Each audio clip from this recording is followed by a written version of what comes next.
Hello दोस्तों, मैं हूं Kashif Verma. Hindi voice YouTube channel में मुगल साम्राज्य के इतिहास में आपका स्वागत है। दोस्तों, पिछली क्लास में हम लोगों ने मुगल साम्राज्य के संस्थापक बादशाह बाबर के बारे में पढ़ा था। अगर अभी तक आपने वह वीडियो नहीं देखा है तो उसका लिंक आपको डिस्क्रिप्शन बॉक्स में मिल जाएगा, वहां जाकर आप वह वीडियो देख सकते हैं। और इस पार्ट में हम लोग बादशाह बाबर के पुत्र हुमायूं के बारे में पढ़ेंगे। तो चलिए वीडियो स्टार्ट करते हैं। देखिए, सबसे पहले देखते हैं हुमायूं का शासनकाल। हम लोग मुगल साम्राज्य के अंतर्गत हुमायूं के बारे में दो शासनकाल पढ़ेंगे। पहला 1530 से लेकर 1540 ईस्वी तक और दूसरा 1555 ईस्वी से 1556 ईस्वी तक। इनके बीच का जो काल है उसमें शेरशाह सूरी और उनके वंशजों का प्रशासन आ गया था। देखिए, पहला जो शासन काल है हुमायूं का वह है 1530 से 1540 ईस्वी तक और दूसरा है 1555 से 1556 ईस्वी तक। देखिए, 1540 ईस्वी के बाद 1540 से लेकर 1545 तक शेरशाह सूरी का प्रशासन था। उसके बाद 1545 के बाद उनकी मृत्यु के पश्चात, शेरशाह सूरी की मृत्यु के पश्चात उसका पुत्र इस्लाम शाह सूर शासन करते हैं। उनका शासनकाल था 1545 से लेकर 1553 तक। और इस्लाम शाह की मृत्यु के पश्चात संपूर्ण साम्राज्य 5 भागों में विभाजित हो जाता है। पंजाब का शासक बनता है अहमद शाह, संभल का शासक बनता है इब्राहिम शाह, बिहार का शासक बनता है आदिल शाह और दिल्ली आगरा का शासक बनता है सिकंदर सूर। और सिकंदर सूर को ही हराकर हुमायूं द्वितीय शासनकाल अपना प्रारंभ करता है मुगल साम्राज्य में। देखिए, हुमायूं का शासनकाल 1530 से 1540 ईस्वी तक और दूसरा है 1555 से 1556 ईस्वी तक। हुमायूं के नाम का अर्थ होता है भाग्यवान। हुमायूं का राज्याभिषेक हुआ था 30 दिसंबर 1530 ईस्वी को।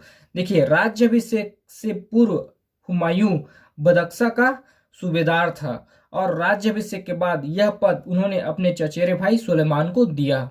देखिए, हुमायूं के पिता थे बाबर और बाबर के 4 पुत्र थे, हुमायूं, कामरान, असगरी और हिंदाल। और अपने पिता की इच्छा के अनुसार हुमायूं ने अपने पिता बाबर की इच्छा के अनुसार संपूर्ण राज्य का बंटवारा किया।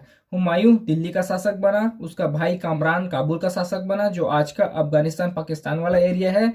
असगरी संभल का शासक बना जो आज का उत्तर प्रदेश वाला एरिया है। और हिंदाल मेवात या मेवाड़ या अलवर का शासक बना जो आज का राजस्थान गुजरात वाला क्षेत्र है। तो क्या हुआ, हुमायूं ने अपने पिता की इच्छा के अनुसार अपने भाइयों में राज्य का बंटवारा किया। उसके बाद देखते हैं नेक्स्ट। देखिए, 1532 में हुमायूं के द्वारा चलाया गया था कालिंजर अभियान और 1532 में ही हुमायूं के द्वारा लड़ा गया था दोहरिया का युद्ध, जिसमें हुमायूं ने अफगानों को परास्त किया था। अफगानों का नेतृत्व किया था महमूद लोधी ने। फिर 1533 में हुआ था चुनारगढ़ का घेरा, यह हुमायूं के द्वारा किया गया था शेरशाह सूरी के विरुद्ध।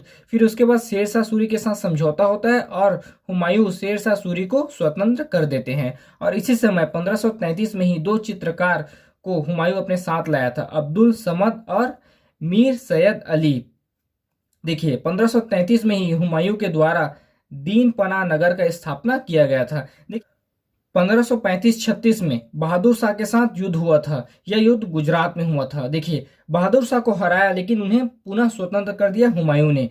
और बहादुर शाह का मृत्यु हुआ था, पुर्तगालियों के द्वारा युद्ध में मारा गया था और इसके शव को समुद्र में फेंक दिया था पुर्तगालियों ने। देखिए, बहादुर शाह के साथ युद्ध हुआ था 1535-36 में, गुजरात में यह युद्ध हुआ था। लेकिन उनको क्या किया था, पूरा पुनः स्वतंत्र कर दिया था बहादुर शाह को। और बहादुर शाह का जो मृत्यु हुआ था वह पुर्तगालियों के साथ युद्ध लड़ते हुए मारा गया था और पुर्तगालियों ने उनके शव को समुद्र में फेंक दिया था। उसके बाद देखते हैं 1538 की घटना। देखिए, 1538 में हुमायूं ने बंगाल पर आक्रमण किया था। इसका आक्रमण करने का कारण यह था कि शेरशाह सूरी को नियंत्रण में रखने के लिए उन्होंने बंगाल पर आक्रमण किया था। परिणाम यह हुआ कि शेरशाह सूरी ने गौड़ का सारा खजाना रोहतांगगढ़ किले में भेज दिया। जब बंगाल पर आक्रमण करते हैं हुमायूं, तब शेरशाह सूरी गौड़ का सारा खजाना रोहतांगगढ़ किले में भेज देते हैं। उसके बाद हुमायूं के द्वारा गौड़ को पुनः बसाया गया और उनका नाम रखा गया जनताबाद। गौड़ का सारा खजाना शेरशाह सूरी रोहतांगगढ़ भेज देते हैं, जिसके बाद हुमायूं के द्वारा गौड़ को पुनः बसाया जाता है और उनका नाम परिवर्तन करके रखा जाता है जनताबाद। फिर नेक्स्ट देखते हैं। देखिए 1539 में हुआ था चौसा का युद्ध। यह युद्ध हुआ था बिहार गंगा नदी के तट पर। यह युद्ध हुमायूं वर्सेस शेरशाह सूरी के बीच हुआ था, जिसमें शेरशाह सूरी विजयी हुए थे और हुमायूं पराजित हुआ था। और इसी युद्ध में एक भित्ती ने हुमायूं का जान बचाया था, जिसके कारण हुमायूं के द्वारा यह घोषणा किया गया था कि उस भित्ती को एक दिन का भारत का सम्राट बनाने का घोषणा करते हैं हुमायूं के द्वारा। 1539 में चौसा का युद्ध हुआ था बिहार गंगा नदी के तट पर, हुमायूं वर्सेस शेरशाह सूरी, जिसमें शेरशाह सूरी विजयी हुए थे और हुमायूं का जान एक भित्ती के द्वारा बचाया गया था, जिसके कारण हुमायूं उस भित्ती को एक दिन का भारत का सम्राट बनाने का घोषणा करते हैं। फिर 1540 में हुआ था बेलग्राम का युद्ध, और इसी युद्ध के बाद ही शेरशाह सूरी का प्रशासन स्टार्ट होता है। देखिए यह युद्ध हुआ था हुमायूं वर्सेस शेरशाह सूरी, जिसमें शेरशाह सूरी विजयी हुए थे और भारत में द्वितीय अफगान शासन का प्रारंभ हुआ था। इसी युद्ध के बाद ही शेरशाह सूरी का प्रशासन आता है 1540 से लेकर 1545 तक। देखिए इसके बाद क्या होता है, इस युद्ध में हुमायूं हार जाते हैं और हारने के बाद वह भागकर चले जाते हैं अमरकोट, और अमरकोट के शासक हैं वीरसाल। इसके शरण लेते हैं, वहां जाकर वीरसाल के शरण लेते हैं उनके शासक के यहाँ। ठीक है, फिर देखते हैं हुमायूं के द्वारा पुनः साम्राज्य की प्राप्ति। उससे पहले मैं थोड़ा सा ये शेरशाह सूरी का प्रशासन बता देता हूँ। देखिए बेलग्राम के युद्ध जीतने के पश्चात शेरशाह सूरी का प्रशासन था 1540 से लेकर 1545 तक। उसके बाद उसकी मृत्यु के पश्चात, शेरशाह सूरी की मृत्यु के पश्चात उसका पुत्र शासक बनता है इस्लाम शाह सूर। उसका शासन था 1545 से लेकर 1553 तक। उसके बाद संपूर्ण साम्राज्य 5 भागों में विभाजित हो जाता है। इस्लाम शाह की मृत्यु के पश्चात संपूर्ण साम्राज्य 5 भागों में विभाजित हो जाता है। पंजाब का शासक बनता है अहमद शाह, संभल का शासक बनता है इब्राहिम शाह, बिहार का शासक बनता है आदिल शाह और दिल्ली का शासक बनता है सिकंदर सूर। और सिकंदर सूर को हराने के पश्चात पुनः हुमायूं के द्वारा साम्राज्य की प्राप्ति होती है। देखिए हुमायूं के द्वारा साम्राज्य की प्राप्ति देखते हैं।